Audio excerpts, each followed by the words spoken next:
The call came while I was in a client meeting. My assistant knocked twice, unusual for her, and mouthed family emergency. I excused myself. "Honey, we're almost done unloading," Mom said, breathless and cheerful.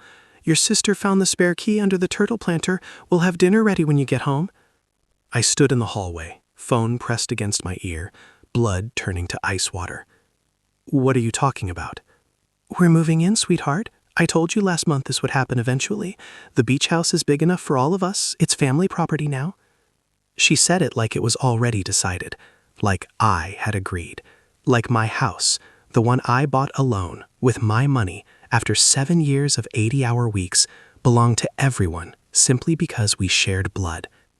"Mom, I never said—" "Your sister needs help with the kids. I'm getting older. We're family. This is what family does." The line went dead. I stared at my reflection in the glass wall. Calm face, cold eyes. Inside, something ancient and furious began to coil. I didn't go home that night.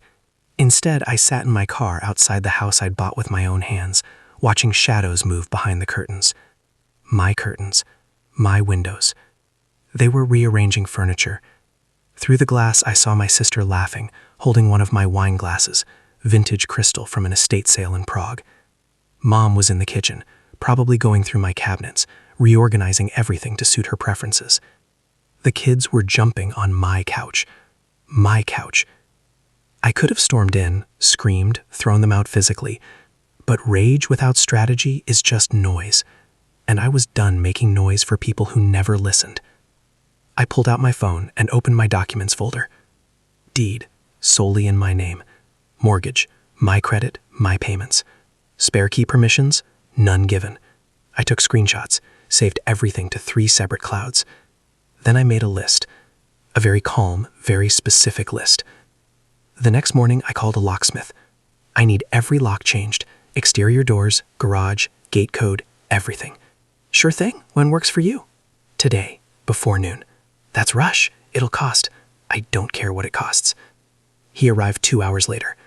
While he worked, I sat in a cafe 3 blocks away, sipping espresso that tasted like ash, watching the security camera feed on my phone.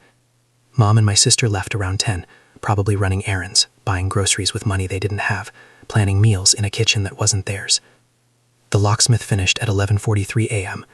I paid him in cash, tipped heavy. Then I called the police non-emergency line.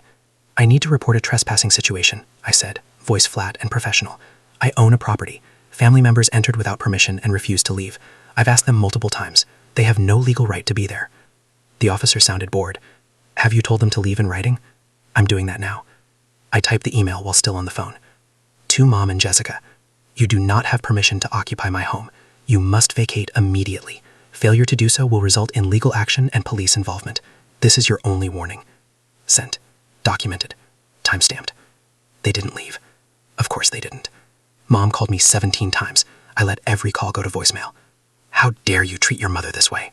You're being selfish and cruel. Family doesn't abandon family." Jessica sent texts dripping with entitlement and shock. "We're your family. You owe us." I didn't respond to a single message. Instead, I scheduled the final move. I contacted the police again. This time, I requested a civil standby, officers present during an eviction to prevent escalation. "They've been warned in writing," I explained. "I have documented proof of ownership. I need them removed." The sergeant reviewed my documents. "You're well within your rights, ma'am. We'll have units there tomorrow at noon." Tomorrow was their big day. Jessica had posted on Facebook about their exciting new chapter by the beach. Mom had told relatives we were finally living as a real family again. They'd invited people over for a housewarming. My house, their party. I almost smiled. I arrived at 11:55 a.m. 3 patrol cars were already parked outside. Mom's face went white when she opened the door, my door, and saw the officers behind me.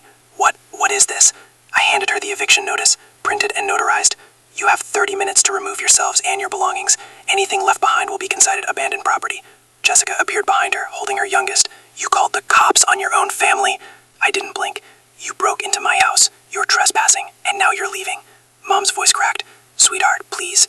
I'm not your sweetheart. I'm the homeowner, and you're criminals." The word landed like a slap. One of the officers stepped forward. "Ma'am, you need to gather your things now." I watched them scramble.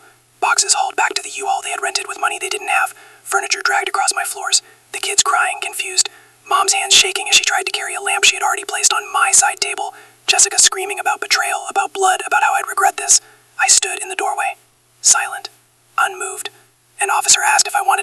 apologize for the broken lock they had bypassed. No, I said quietly. I just want them gone. By 1:30 p.m., the house was mine again. I walked through each room, checking for damage. They'd scratched the hardwood in the hallway, stained the guest bathroom counter, left crayon marks on the wall. I'll fix it all. Erase every trace.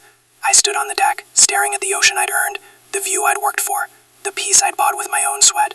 Mom sent one final text that evening. You've broken this family forever. I deleted it, blocked the number, poured myself wine in that Prague crystal glass. They thought family meant ownership, that love meant surrender. But I'd learned something they never would. You can't steal from someone who's already locked the door.